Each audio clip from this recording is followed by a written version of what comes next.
I'm not afraid of you or your machete.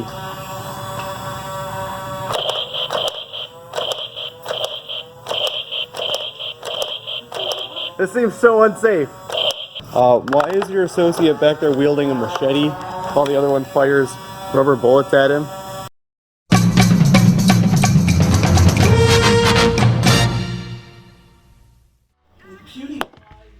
Pretending your currency and it's gonna be Jen and I that have to pick up the pieces. Too many cards. Let's bridge 6 decks of cards. You got this.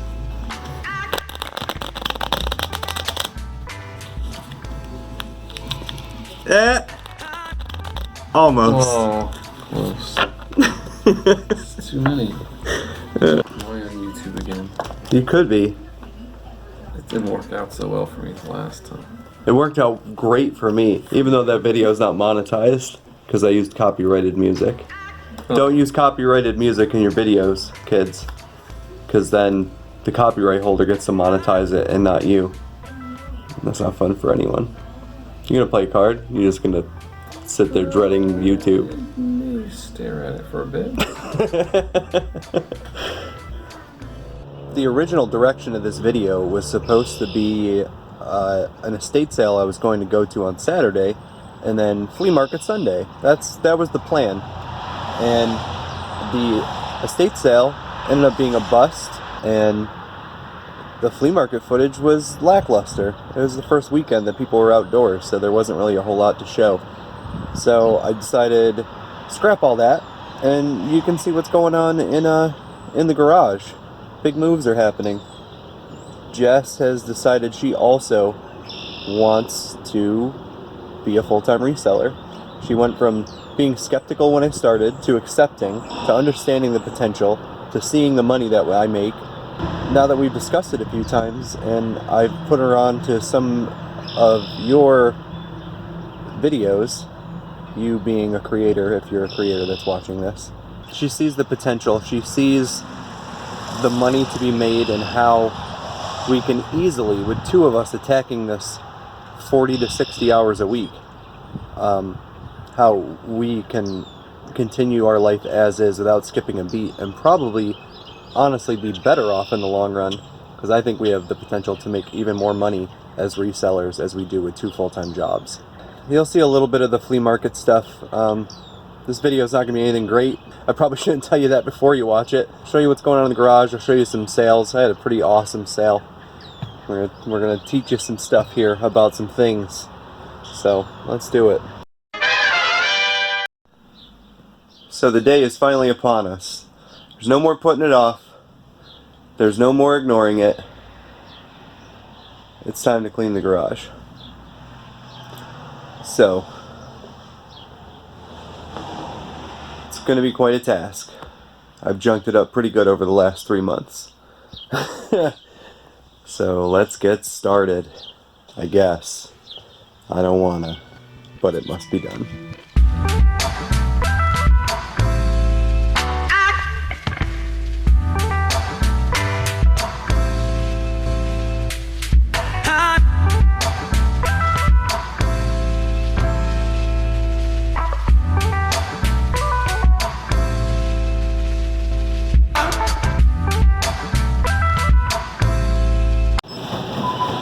We've got the office chair.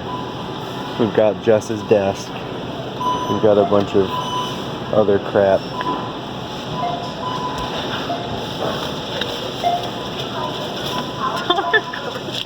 Apparently the surfaces we have to write on aren't good enough. We had to buy a new surface to write on. What? What'd you say? You gotta speak up, they can't hear you. Well, you yelled at me for swearing, so.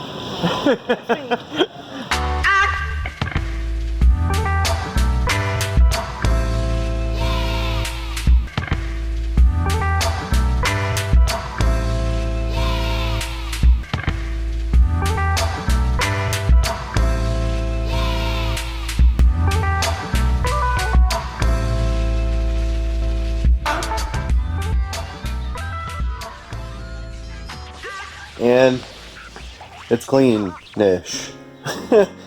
It's better than it was. Miles better than it was. So, I can finally see all my nonsense again. Now you can see my nonsense too. These are just all the trinkets that, as a good reseller, I've hoarded away and collected. Okay, so we have tidied up the garage, got rid of that old gross couch that the dog laid on, gave us some more space there, so now the packing table can be up against the wall. Maybe not going to stay there, but that's where it is for now. These chairs are probably going to end up going. They've served us well. We've had these recliners out here a long time. So this corner is all, for the most part, listed inventory. There's some glassware over there that's not listed, but everything here is listed, and the next plan is, this is all listed too. The next plan is this area will be replaced with totes, and all the listed inventory and future inventory will go in the totes that are going to be stacked kind of like that column there, but we're going to go all the way across. This is the problem. This pile here, minus the cabinet back there, you saw us take the cabinet off the wall in the video, all of this stuff is either local sale or flea market or donate. A lot of these things just aren't worth the time to put on eBay, I've decided. Either way, this is the problem corner. All this stuff needs to go. So that will be the next project. It's not really as bad as it looks. There's the 2 boxes of blow molds and these bins, these hardware bins. There's 6 or 8 of them there. Once those are gone, there really isn't as much here to deal with. It just looks like more than it really is. This stuff in the box, in this little pile, these are things that need to be listed or need to be relisted. For whatever reason, the listings disappeared on some of those things. I don't know why. So we're gonna have to relist.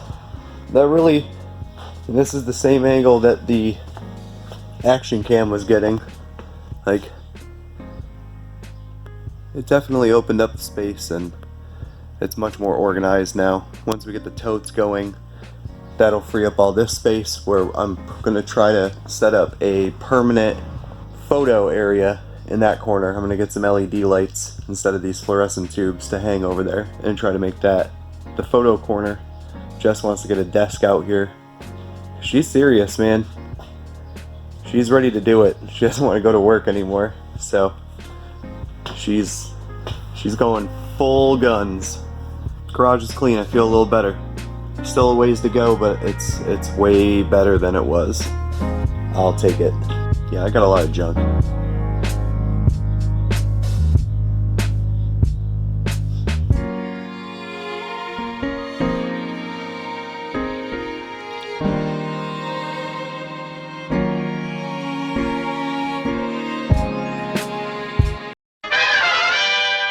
Here at the new packing center, I'm enjoying it.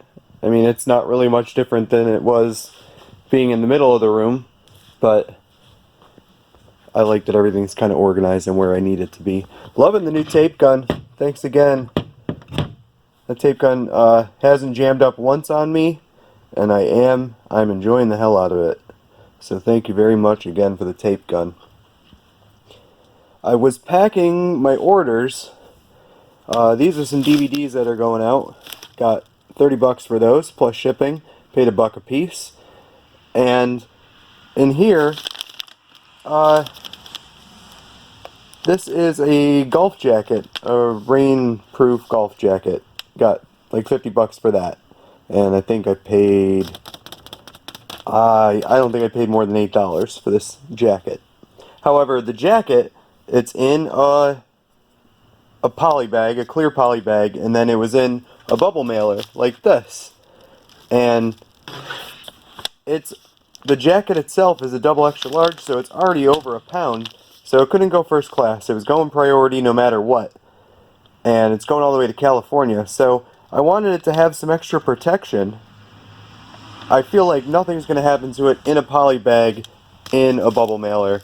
But just in case, I forgot that I had all these Tyvek priority mail envelopes. You get these free on the post office website, and this will just add another nice layer of waterproof protection. I mean, the Tyvek's not waterproof, but it's water resistant. My little cat jack-o'-lantern decorations that I picked up at the flea market, I'm fairly certain that they're by a company called Eureka, but they're not marked. But they look and seem like the exact thing that that company was making at the time. I can't find this specific decoration listed or sold. So I think I'm gonna shoot high. I think I'm gonna try to get like 35 bucks. That's where I'm gonna start. I don't need two. It's the exact same decoration, so might as well sell one and keep the other. But I paid $1 for the pair. They were in a bigger bag of other die cut decorations.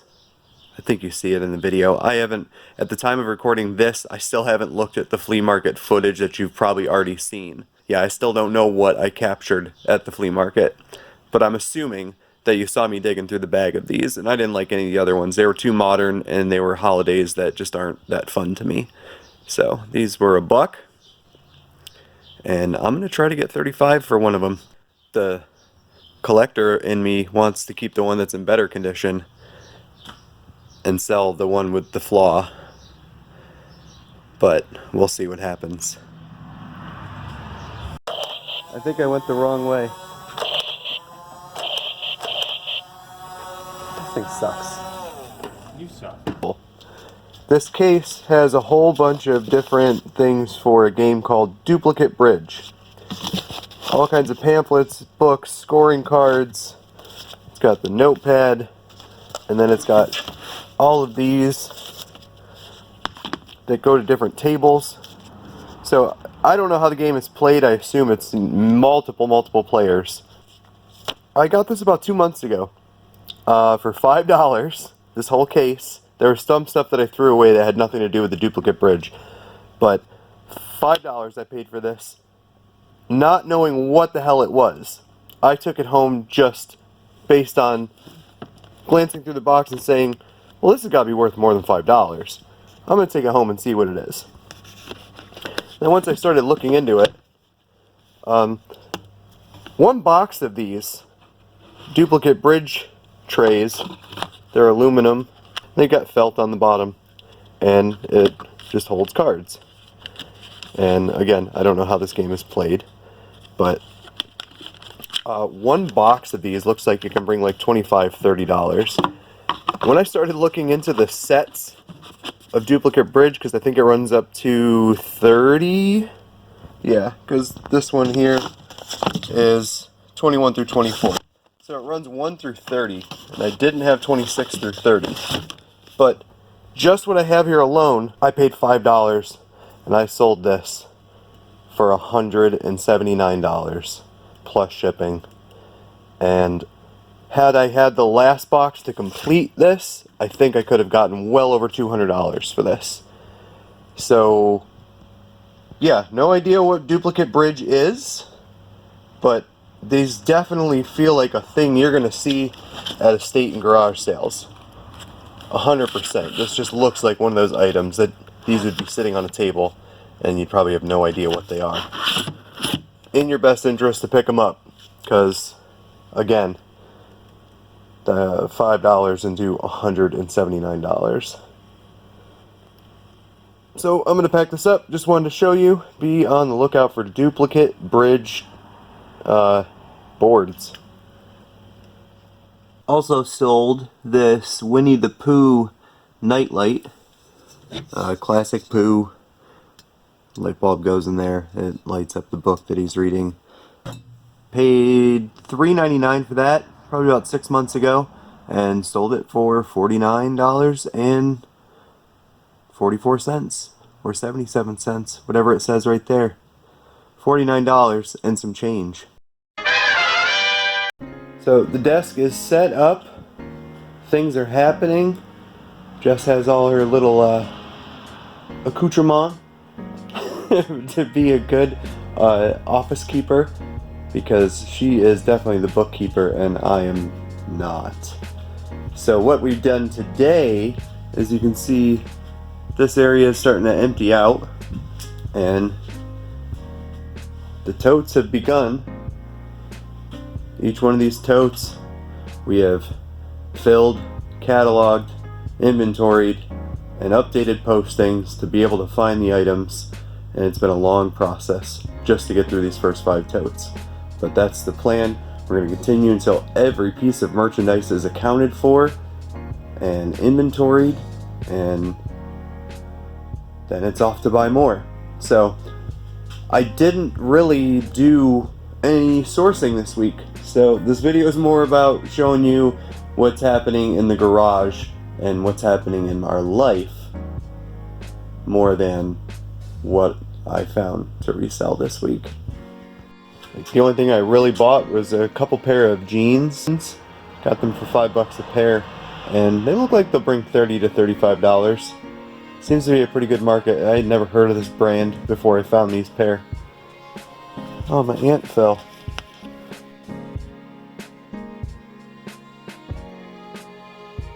We talked about those, and that's it. That's all I've bought this week. There was nothing interesting to tell you about on the sourcing front. I have to end the video. I don't have a good ending for this video because it's a mismatch hodgepodge of crap. So this is how I'm ending it. Anything you want to say? Nope. She doesn't want to say anything. We're not doing anything today. Jess is upset. She wanted to continue inventorying, and I don't. Sometimes I come home from work and I don't want to deal with eBay. So I'm not going to. This is as much as I'm doing today. So thanks for watching, and I'll see you next time. Woo! Look at those fancy new work shoes. Nice and white. Won't say that. Oh my god, they're ripping already. I've had them on for 2 weeks and they're already ripping. Ugh.